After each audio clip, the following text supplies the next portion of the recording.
Welcome back to Decentralized Nutritional Science, whereby we talk about and share decentralized and alternative nutritional science experiences amidst realms and concerns of inaccessibility and economics.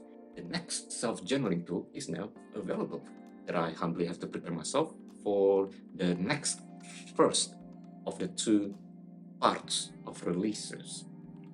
The reason why that I actually have to split it into two separate releases is because of the sheer inundation of information and or reporting obligations, the journaling obligation that is, that readers and viewers who are new or do not or have not been aware of, as such that this self-journaling tool can be very nuanced in its own right and in its own nature. So having said that, let's begin this walkthrough. So here we are under the self-journaling tool blog article, which once again, in order for us to get to this article, you need to go to my nutrition-humility.me/blog, and this self-journaling tool and its announcement will be proprietarily housed within its own blog article. So hence, within the self-journaling tool blog article, I've pretty much once again tried to overview you all what this template is and what it entitles you and enables you to self-journaling various characteristics, as well as also its humble limitations, how to use in just very close up summary of dot points, and also for good measure, I'm also including my prior tutorial video as well. If any viewers and readers actually prefer watching my prior video tutorials in that regard. So, having said that, let us begin by actually clicking on the download link, by which we will be greeted with to make a copy request. So what we're going to do here is that, provided of course that you have your own Google account, we are going to make a copy by clicking on make a copy. What it does is that it will duplicate or make a copy of this document in a Google Sheet into your own Google Drive account, by which I believe that by default Google will automatically create a copy within the root directory of your Google Drive. So please don't quote me on that, but I believe that that is with its own default behavior. So that's that. What we are seeing here is a welcome screen. As per the title implies, the overview and all the welcoming tab is pretty much a walkthrough and explaining to you and as well as reminding you over what self-journaling is and also what you can or cannot do with it.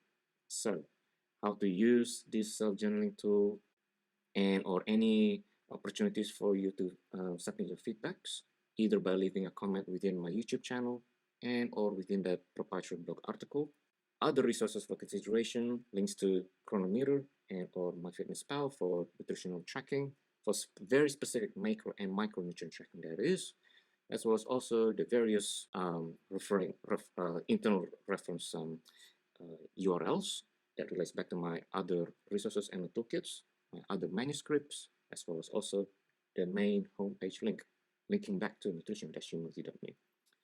And of course, as with anything to do with self-accountancy, self-journaling aspects amidst exploring and or accounting one's journalism amidst alternative nutrition science, we must also have to take the time to read the fine print.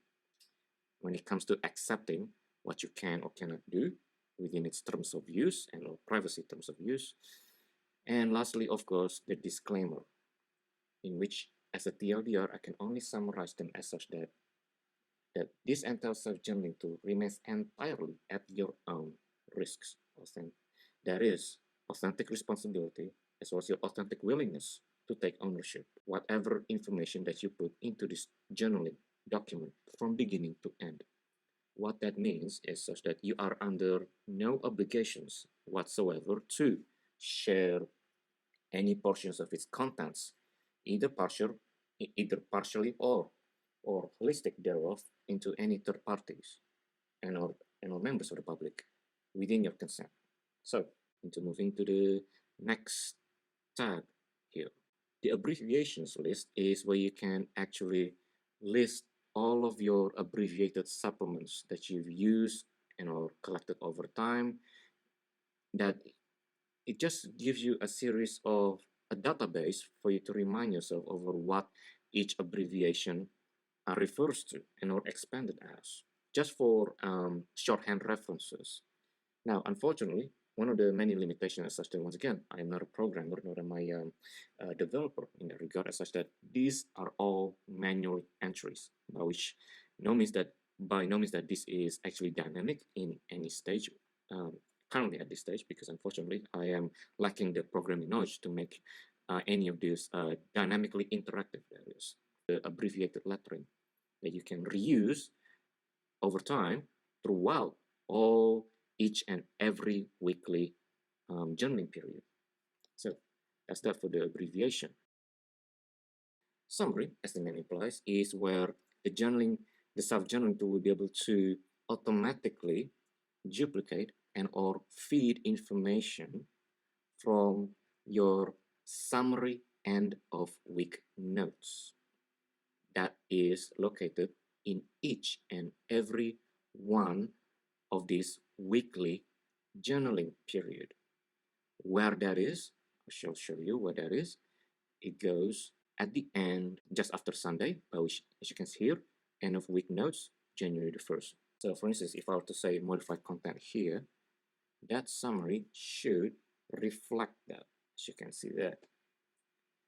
Once again, it also curates and collates as well as also calculates the average and or mean metrics, just the basic metrics that is there. Nothing too advanced at this stage, given my, of course, the humble limitations of my knowledge within programming, and to make sure that this self-generating tool is actually easy, is actually approachable to use, is that you have your weight readings, pre-training weight readings on average fasting glucose readings, the same likewise, should your finances allow, ketone readings as well, and so on and so forth. So I shall actually explain to you what this is soon within our next section of this tutorial.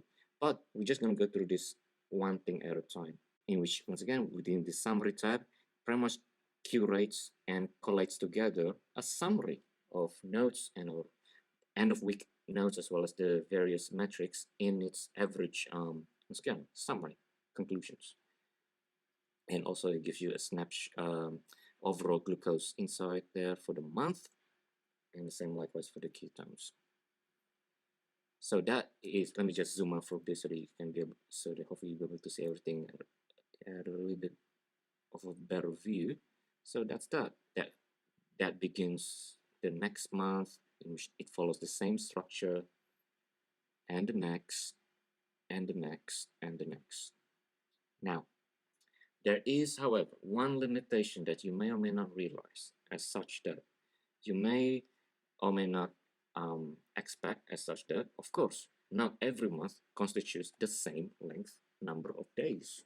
Of course, within February, we have 28 days. So what this effectively means, as such that, on some months, there may be times whereby instead of there are 4 groups or 4 journaling reporting periods, there may be one extra. This is unavoidable, I am sorry to say, because of the fact that otherwise it will throw off the range of reporting period, as such that that things may not coincide in a month-to-month basis as expected. Because my intent here is to make sure that everything is collected, or as closely, therefore, within a month-to-month progression from Monday and all the way to Sunday on a consistent basis.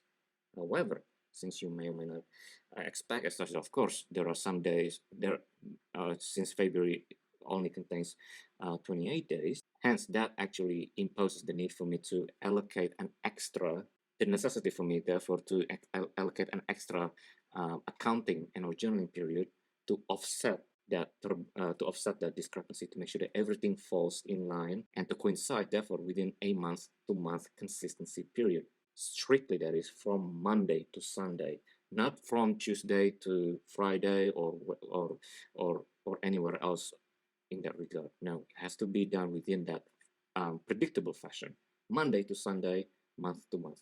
So that's that as a limitation, as well as also a good to know circumstance to keep in mind. So having said that, let us begin with the actual individual weekly journaling facility.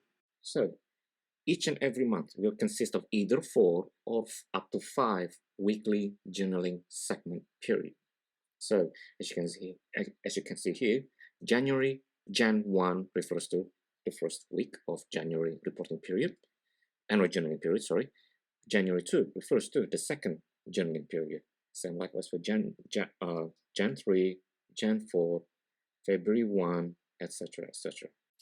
So the entire structure goes like this, as such that each and every daily journaling inputs consist of morning entries, afternoons entries, and lastly, evening entries.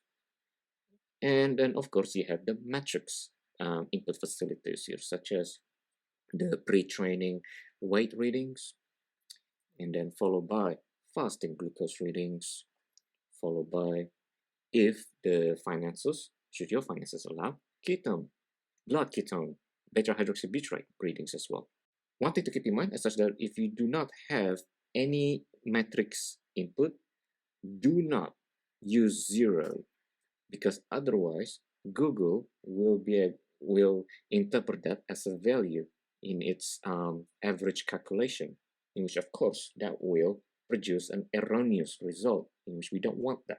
So hence, if there is no input whatsoever, simply delete, like so, so that the average calculations in all average and or mean calculations there is within this formula will be calculated more accurately in that regard.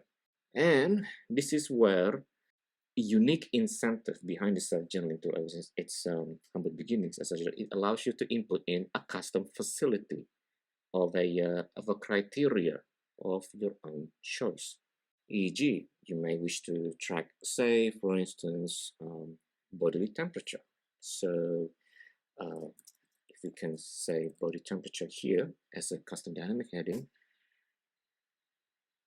each and every week and or the tabs will reflect accordingly to what you've set as a criteria for the custom tracking.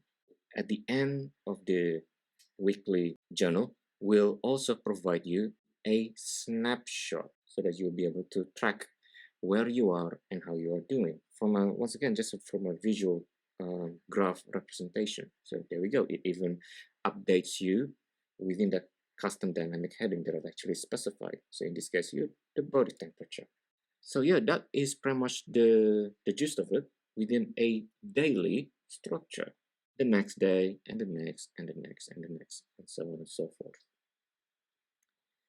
Now, we shall move on to the next bit of incentive here. This placeholder image, of course, can be replaced and or uploaded with an image and or screenshot, whatever it is, of an image to your choice. At the moment, you have an option up to 2 images that you can also input in your further notes below that image, whether that is a caption or any other insights or notes that is relative to that image that you've uploaded, whatever the case may be. So that's that as an additional incentive. And of course, as we've actually mentioned earlier, the next important bit here is the end of week notes, end of week summary notes, by which the summary will be able to pull in automatically from whatever you've inputted here in this end of week notes. Once again, as if you want to be more granular, I've also set aside specific inputs for glucose levels, specific inputs for any other supplementation notes that you wish to add. How's your sleep rating, quality, depth, duration, and as well as likewise your training and or exercise regimens as to your overall weekly, again, just a summary, a snapshot, how you are doing in terms of overall resiliency, joints and connective tissue resilience, and as well as recoverability periods, etc., etc. You're more than welcome to be as detailed or as however basic you wish to be, or however you wish to make it to be within the self-journaling tool. Of course, all of this depends on whether or not you're able to comprehend back, of course, with however level of detail you've inputted in the first place. So that's that. And So yeah, that's pretty much it. The entire at a glance structure for each and every weekly journaling period. Once again, the only thing that you are making your entries are within the fields where it says your entry here. However, if please by all means do not actually edit the headings, because otherwise it will give you, of course, erroneous results. So please by all means make sure that you refrain from doing so, because otherwise it will break the entire structure. And that is that. Just repeat your way slowly and methodically from day one to the next, to the next, to the next, from mornings, afternoons, and evenings, in however best way you can. So that pretty much concludes my walkthrough on this self-generating template for the 7-month period of 2023, beginning from January and all the way until July the 30th, 2023. My name is Andrew, signing out. If you do find this self-generating tool and template useful, I would love to actually hear your feedbacks and or thoughts down in the comment section below. And once again, thank you for visiting the internet-based visitor independent thoughts and your curation of dialogues amidst alternative nutritional science and or experiences within the layers and concerns of economics and inaccessibility. My name is Andrew, signing out. Happy end of 2022 and a hello to 2023. Live it forward. Thank you for watching.